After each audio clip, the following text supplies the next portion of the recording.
Welcome to another segment of the Entrepreneurial Educator. We are here in San Rafael, California at the studios of Huey Lewis and the News.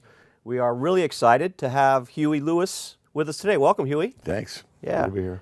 So, Huey, when the words Huey Lewis and the News roll off my tongue, first and foremost, I think of cats like your bandmates, Bill Gibson, our friend, the drummer, Sean Hopper, Johnny Cola.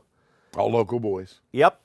I think of the news that you guys have created over the course of 3.5 decades of stardom and celebrity and making good music. And Not necessarily in that order. no, definitely not in that order.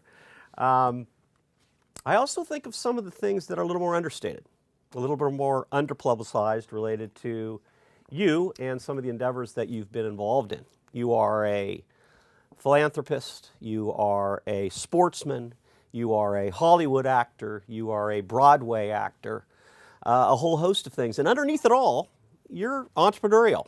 And frankly, one of the things that we're trying to get across to our lifelong learners is this concept of entrepreneurialism and some of the things.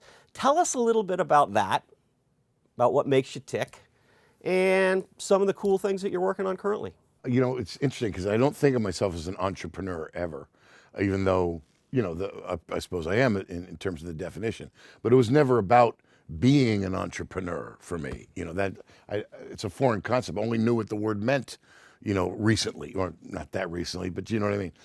But so for me, it was always, and my advice is always the same to everybody, which is find something that you just love to do. And if you love to do it, you'll do it a lot.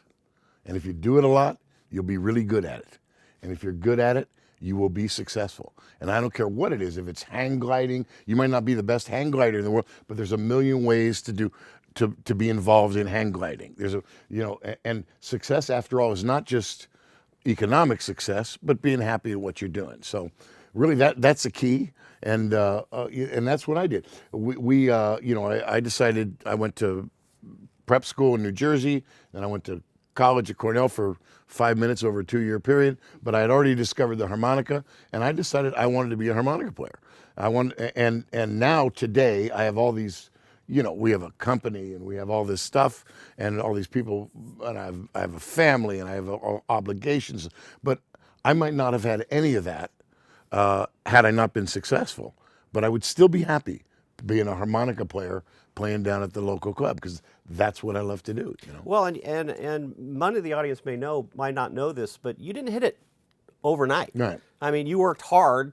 I think you were, hit celebrity late 20s, early 30s. Tell us some of the stuff that you were doing for that 10, 12 years from out of high school to kind of make ends meet. Well, playing in clubs and trying to convince record labels that we were something they should take bet on. And we did. And by the way, then when we got signed by a record label, we made our manager at the time, Bob Brown, who we both know, was a relentless advocate for us.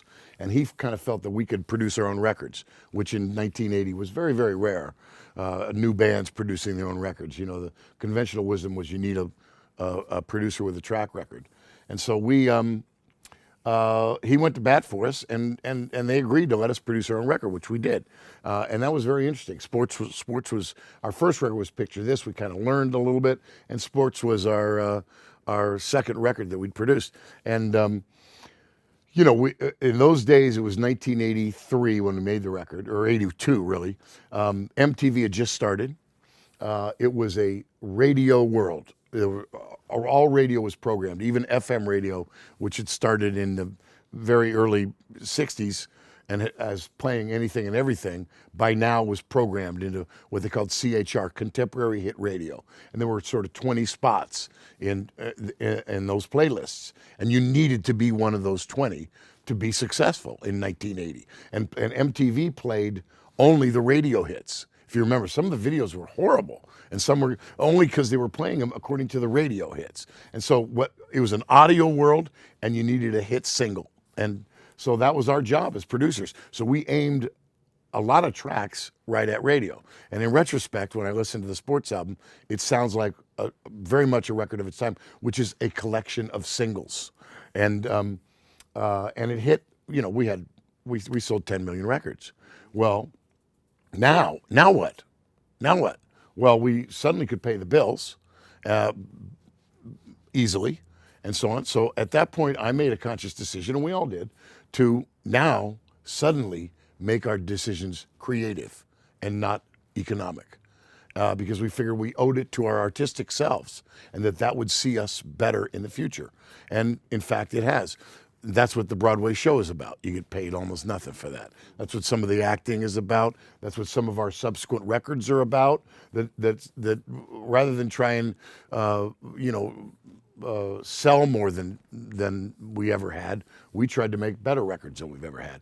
And that is, I think, what has seen us through in the long term. We kind of affectionately call it infiltrate and then double cross.